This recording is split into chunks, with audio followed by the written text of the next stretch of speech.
contacts réguliers de l'extérieur, l'élite du KGB a compris depuis longtemps que le retard pris sur l'Ouest va croissant. Les valeurs du communisme ne sont plus un moteur et en épluchant professionnellement les médias occidentaux, ils constatent l'écart, agrandi par la censure, entre le discours officiel et la réalité soviétique. La pénurie et les magasins vides ne sont que la part visible des dysfonctionnements. Plus rien ne marche dans le pays. Même les industries militaires et spatiales essuient des revers soigneusement dissimulés. Or, sous le manteau, l'information circule grâce aux samizdat recopiés à la main.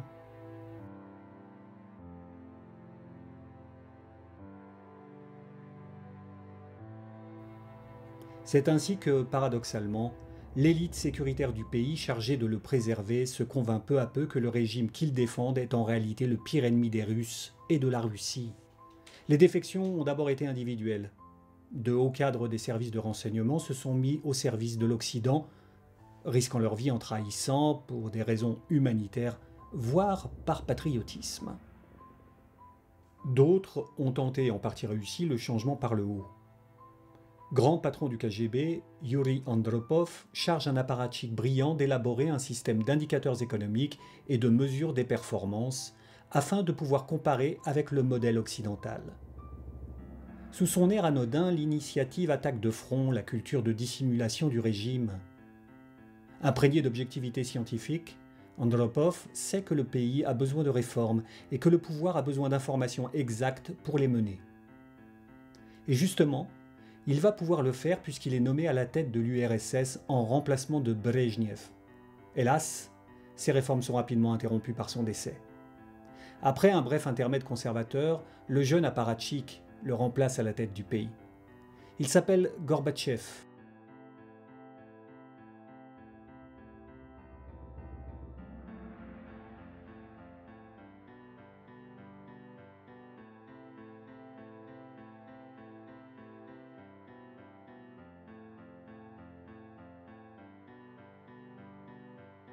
La perestroïka résume les réformes économiques appelées de leur vœu par les ténors du KGB qui rêvent d'en finir avec le marxisme en optant pour l'économie de marché.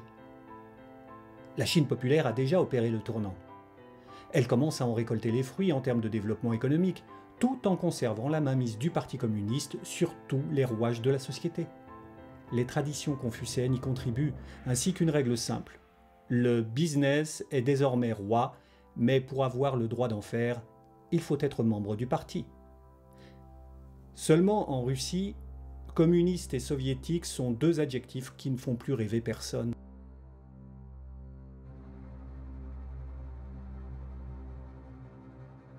Tchernobyl apporte le coup de grâce. Des centaines d'hommes se sacrifient pour empêcher une catastrophe planétaire.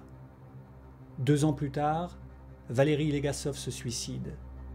Scientifique irréprochable, qui publiait en français dans la revue Polytechnique de Lausanne, il a coordonné les secours pendant la catastrophe, puis rédigé le rapport pour l'AIEA de Vienne. Chose tout à fait inhabituelle, la Pravda publie sa lettre d'adieu qui incrimine le système et son culte du secret, doublé de la terreur qu'il inspire. Nous avions les moyens d'éviter la catastrophe, explique-t-il, mais pour cela, il aurait fallu pouvoir en parler. Or, nous n'en avions pas le droit.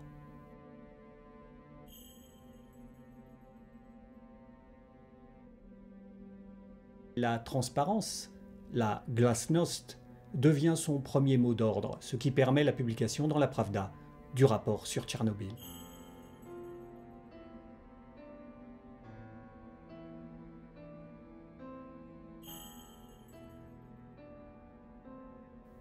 Du tsar au socialisme, la société russe a toujours fonctionné avec un chef tout-puissant et Gorbatchev n'est pas cet homme-là. En son absence, l'Empire se désagrège d'autant plus vite qu'il est bâti sur une fiction, une mosaïque de nationalités fort diverses, soi-disant peuples frères, mais clairement dominés par l'ethnie russe, au comportement souvent raciste et colonialiste. Comme le dénonçait déjà Lénine, qui y voyait le principal danger pour la révolution. Les membres du pacte de Varsovie prennent leur distance dès qu'ils sentent le joug se relâcher, suivis de nombreuses républiques soviétiques qui menacent de faire sécession.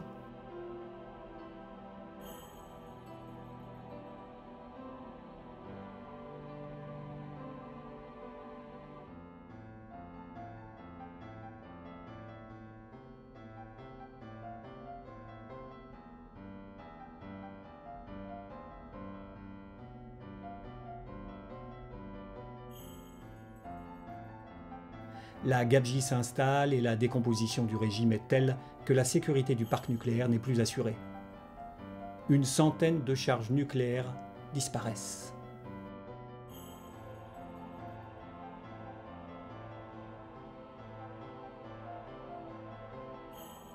La veille de la signature d'un contrat d'autonomie pour toutes les républiques, la hiérarchie du KGB tente un coup d'État militaire et s'empare de Gorbatchev. Mais de nombreux cadres intermédiaires du KGB rechignent à revenir en arrière. Les commandos alpha, chargés de s'emparer du Parlement, retournent leurs armes. Le peuple de Moscou fait bloc derrière Boris Yeltsin, qui s'oppose victorieusement au putsch. La plupart des républiques obtiennent alors rapidement leur indépendance et plusieurs passent à l'ouest aussitôt.